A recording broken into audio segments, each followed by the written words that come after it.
Bienvenue à cette nouvelle vidéo sur le développement Android. On va parler des design patterns. Le principe, c'est que quand on développe pour Android, on ne développe jamais seul. On peut développer au sein d'une équipe, au sein d'une communauté, au sein d'une entreprise.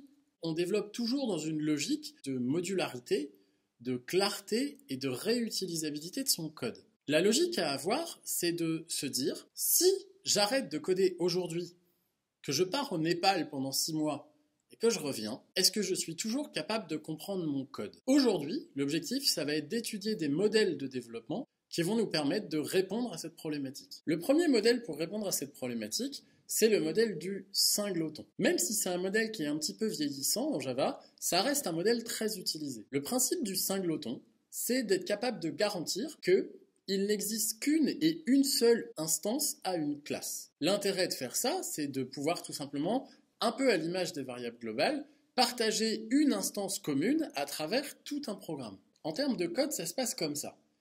On va créer notre classe, on va venir réécrire le constructeur par défaut, qu'on va définir en privé.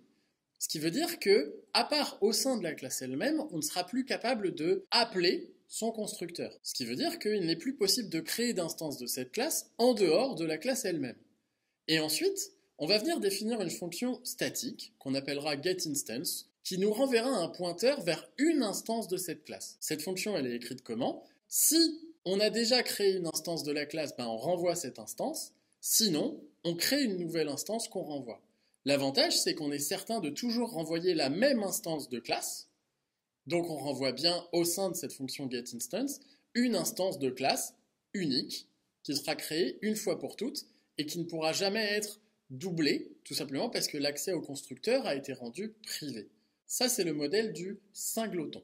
Le deuxième design pattern dont on va parler, c'est le factory. Le principe, c'est d'automatiser la création d'instances et de ne plus avoir besoin de passer par un constructeur pour créer une instance de classe. En termes de code, c'est très simple. On va créer à partir d'une classe un autre modèle de classe qui s'appelle une classe factory, qui va posséder une méthode statique, cette méthode statique ayant pour but de créer une instance de classe. Autrement dit, on passe par une méthode statique d'une autre classe pour créer une instance. Ce modèle-là, ça s'appelle le modèle factory. Troisième modèle très utilisé en Android, le design pattern observer, qu'on appelle aussi le design pattern event listener. Le principe est simple dans ce modèle, c'est de faire correspondre à un événement le déclenchement d'une méthode. Par exemple, à l'événement clé de contact tournée, je veux faire correspondre la méthode démarrer moteur. On va donc avoir deux éléments, un élément, une classe de type événement et une classe de type listener.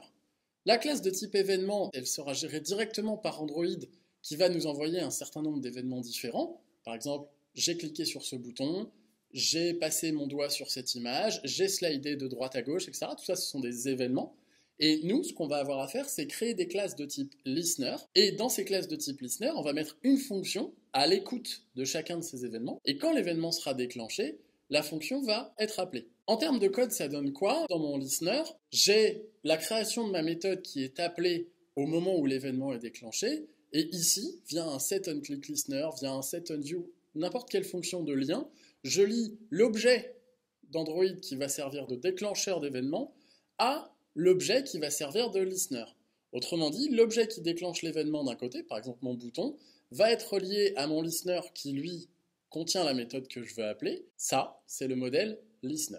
Enfin, dernier design pattern qu'on va être amené à utiliser sous Android, le design pattern MVC. MVC, ça veut dire Model View Controller.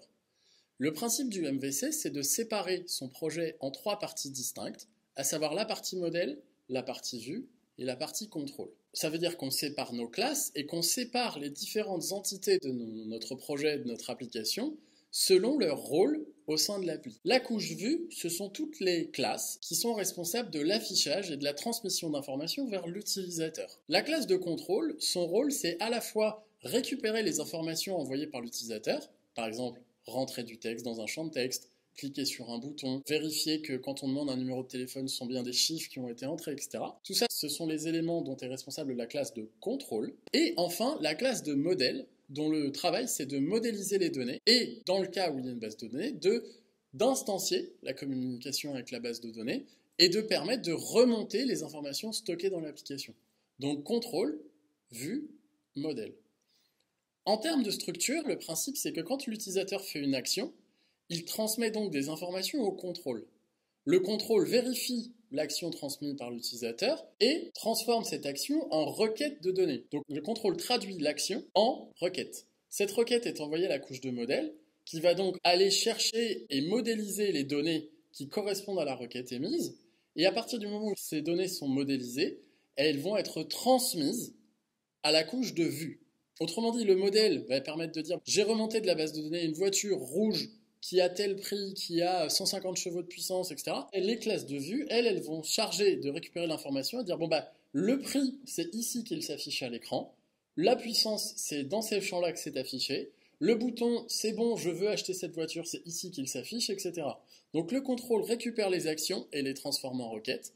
Les données traduisent, interprètent les requêtes et vont chercher les données correspondantes à transmettre à la vue. La vue transforme et affiche l'information pour l'utilisateur, qui en fonction des informations affichées va décider de perpétrer d'autres actions qui vont être transmises à la couche de contrôle, et ainsi de suite. Voilà, c'est tout pour cette vidéo et c'est tout pour ce premier cours sur Android qui aura donc comporté en tout 3 vidéos d'introduction au système.